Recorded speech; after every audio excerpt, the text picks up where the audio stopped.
I haven't been posting lately because I'm in the middle of several projects. I thought it would be best to wait till I actually had something done. This is the turbo I got back from turbokits.com, and it's my turbo that's been rebuilt.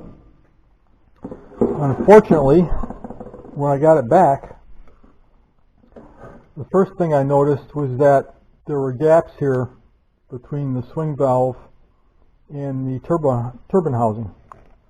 You can actually see daylight coming through there if you shined a flashlight into it.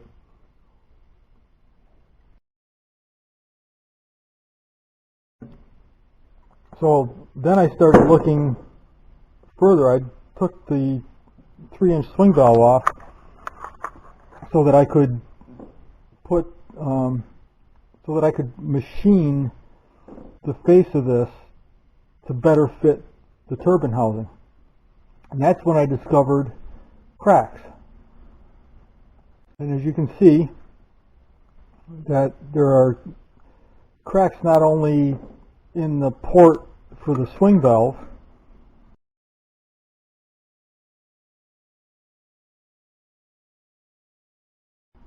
but there are cracks that actually go through the center of the housing, and you can't see it, but there's a crack right down in there.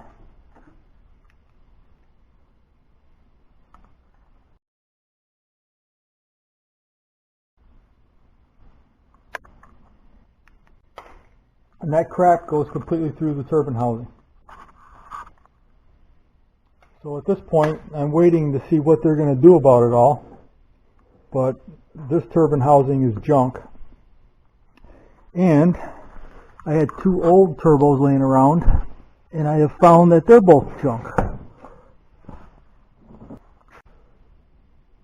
This turbo actually has a hole through the inlet. That totally blew my mind.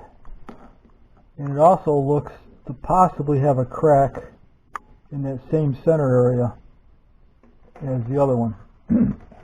So I got looking at the other turbo that I had.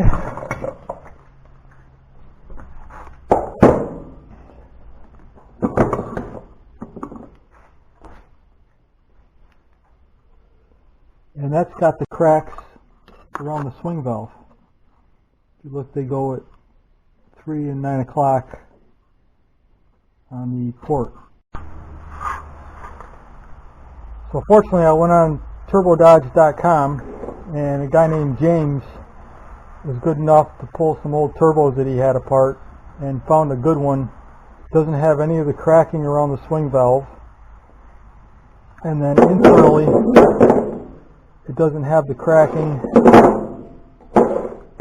on the inside where the other one had it too. So this is a good one, and I can use it. I did find that the flanges have high spots on them. You can see I did a little light sanding, so you can see where the shiny spots are. So that'll have to be taken down, as will the swing valve mounting surface. You can see the high spots here. But if you're playing around with your turbos, it's a good idea to check to see if you've got air gaps in here, because for years I've had leaks around the turbos. You know, hear it at wide open throttle. At idle, it's not bad, but just a nice thing to clean up. You know, what I did was had a flat surface that I verified is flat, put a big sheet of sandpaper on it, and then it worked the flanges around, keeping them flat, and I was able to clean them up a little bit. But if you're looking to get your turbo rebuilt, make sure you got a good one before you send it in. Turbokits.com did not let me know of that damage before they sent it back to me. Now they are telling me that they're going to give me a shipping label, free shipping both ways, and they are going to take this housing, make sure it's machine flat, and made it to the swing valve that I've got, and send it back to me at no charge. So we'll see how that goes, whether it was just a bad day for a tech, or I don't know, but either way they say they're going to make it good. So I'll let you know the results down the road. If it is good, I've got another S60 ready to go, but I want to make sure that this one gets done properly before I send that one in.